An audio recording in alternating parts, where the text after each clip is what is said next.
So I want to just do one from the Old Testament. And there are 68 of these in the Old Testament. We're just going to do one. 68 from one book I'll tell you about here in a few minutes. But this is the most intriguing one that I found from the Old Testament. All right? Why did David's trusted counselor become so cruel to David? Who was David's trusted counselor, and why did he become cruel to David? What are we talking about here? Well, Ahithophel is a long-time and respected advisor to David. So much so that in 2 Samuel 16, it says, "Now in those days the advice of Ahithophel gave was like that of one who inquires of God." That was how both David and Absalom, David's son, regarded all of Ahithophel's advice. It was like talking to God. They thought this guy was the top advisor they had, or one of the top advisors they had, and so this guy was very, very well respected. But then something goes wrong. What goes wrong? First of all, has anyone ever heard of Ahithophel? I've never heard of him. Never heard of him until I started reading this stuff. Who is Ahithophel? Well, let's find out who he is. Well, before we do, we got to figure out what went wrong. Absalom rebels against his father's rule and sends for Ahithophel. Who's Absalom? Anyone know? One of David's sons. Now, David had many wives and concubines. That's just what they did back then. It was not approved of by God. In fact, that's one thing you always have to remember when the skeptics say, well, the Bible had polygamy and concubines. Does that mean God approved it? The Bible records a lot of things God didn't like. That's one of the reasons we know it. They're telling the truth. They're not trying to hide any of their sins. They're just admitting it, as embarrassing as it is. In fact, God says don't multiply wives in Deuteronomy 17:17. It's against God's will, but they did it. And whenever they did it, what happened to them? Disaster. Here's an instance of it. Absalom rebels against his father's rules. Anyone know why Absalom's mad at dad? He's a teenager. No, everybody's mad at dad when they're a teenager. What's the problem? Anyone know? Tamar is raped by his brother, her brother. And they're kind of half brothers and sisters, and his dad didn't do anything about it. And so Absalom wants to avenge Tamar's rape, and maybe among other things too. So he decides he's actually going to rebel against his father. Never happened, right? Okay. Happens all the time. Here's what happens. While Absalom was offering sacrifices, he sent for Ahithophel, the Gilonite, David's counselor, to come from Gilo, his hometown. And so the conspiracy gained strength, and Absalom's following kept on increasing. Wait a minute. This guy is a trusted advisor to the king, and when the king's son decides he's going to rebel against the king's son calls David's trusted advisor and says, "Come help me," and the guy goes? Why? Why would he do such a thing? That's crazy. Well, here's what happens next. David flees Jerusalem because Absalom's coming. And he thinks Absalom's going to try and take him out. So he flees Jerusalem and he prays against Ahithophel. David continued up the Mount of Olives, weeping as he went. How many have been to Jerusalem? You ever been there? You know, right outside of Jerusalem is the Kidron Valley to the east, and then you go up this hill where all those graves are now. That's the Mount of Olives. David's heading out of town weeping. His head was covered and he was barefoot. All the people with him covered their heads too and were weeping as they went up. Now David had been told, Ahithophel is among the conspirators with Absalom. So David prayed, "Lord, turn Ahithophel's counsel into foolishness." And if you keep reading the account of this, it's very interesting. I mean, this should be a movie. Someone already made it a movie somewhere, I'm sure. But as David's leaving town, one of the Israelites is cursing at him and throwing stuff at him. And one of the guards, some of the guards of David said, "You want us to take this guy out?" And David says something like, "No, leave him. I deserve this.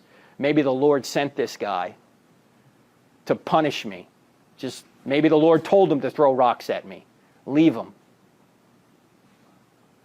So he's dejected, heading out of town. His own son is coming to take over his throne. Now, Absalom enters Jerusalem and asks for Ahithophel's advice. Here's what happens. Absalom said to Ahithophel, "Give us your advice. What should we do?" Ahithophel answered, "Lie with your father's concubines whom he left to take care of the palace. Then all Israel will hear that you have made yourself a stench in your father's nostrils, and the hands of everyone with you will be strengthened." All I can say is, what? What? So they pitched a tent for Absalom on the roof, and he lay with his father's concubines in the sight of all of Israel. What? How did this guy go so bad? Does he have some sort of vendetta against David? He's been his trusted advisor for so long. And then why is he telling him to do his own son to sleep with David's concubines in the full sight of everyone? Anyone know where we're going with this? Puzzle piece number 1. Let's take a look at that. I'm still asking the question, why did this guy do this? Here's puzzle piece number 1.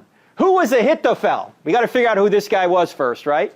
If you go to 2 Samuel 23, so this is like 8 chapters later in 2 Samuel. There's just a list of who was a bodyguard for David.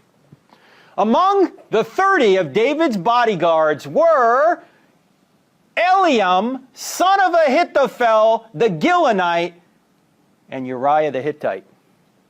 Does anyone recognize this name? Who's Uriah the Hittite? Uriah the Hittite is the husband of Bathsheba. All right, keep that in mind.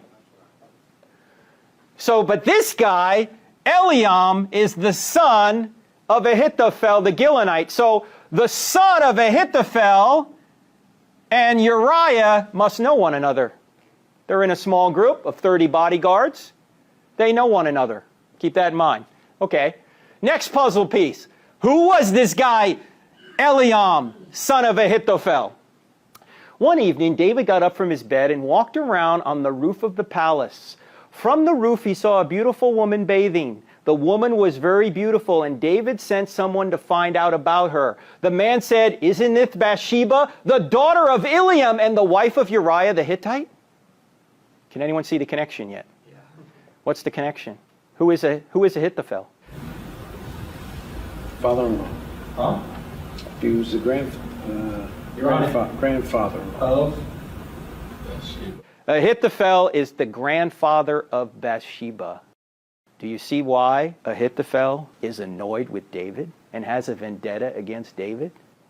Check this out. Let's take a look at the bloodline here. Here's Ahithophel, here's Eliam, and here's Bathsheba. David, his son Absalom. Ahithophel is the trusted counselor of David. His son Eliam is a bodyguard for David. And so is Uriah the Hittite. Well, Uriah and Eliam must be friends. Eliam says, "I have a beautiful daughter. Maybe you should meet." So they do. And Uriah becomes wedded to Bathsheba. David sees Bathsheba on the roof. And what then does he do to Uriah?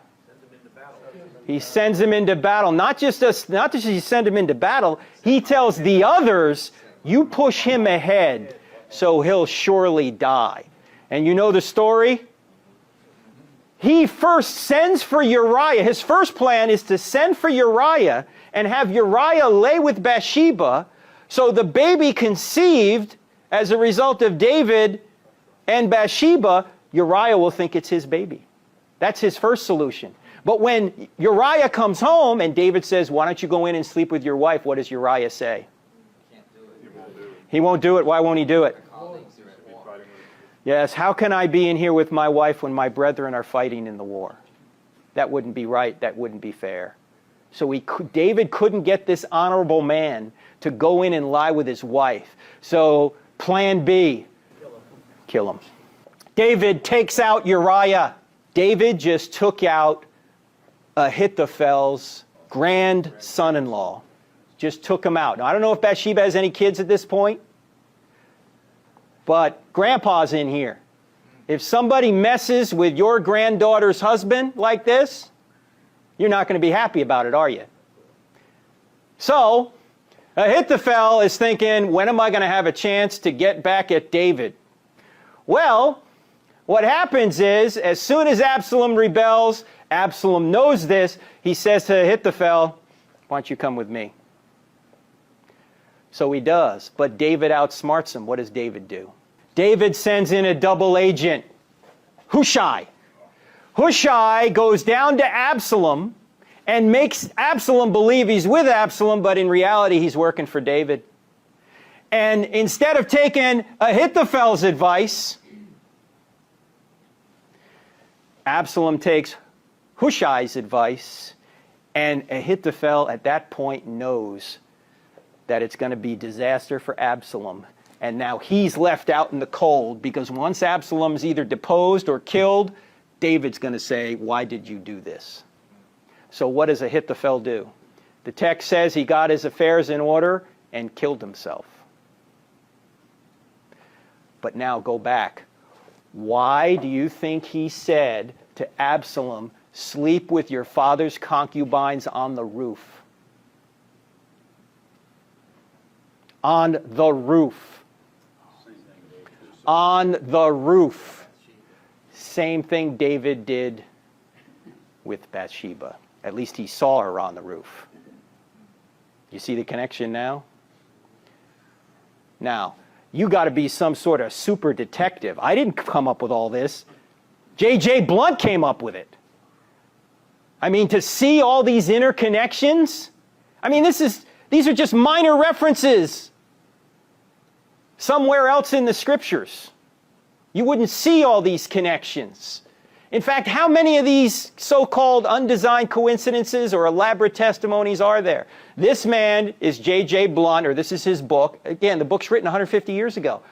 The title was Undesigned Coincidences in the Writings, both of the Old and New Testament, an argument for the veracity, with an appendix containing undesigned coincidences between the Gospels, Acts, and Josephus. So this guy's writing 150 years ago, and here's what he includes in this book.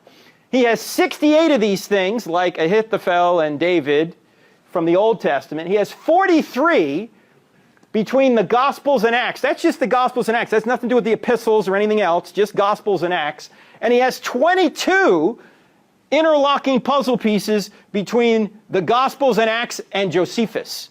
He doesn't have anything about Tacitus or Suetonius or any of these other things. Now, you can download this book for free on the internet if you want to, because the copyright's over with.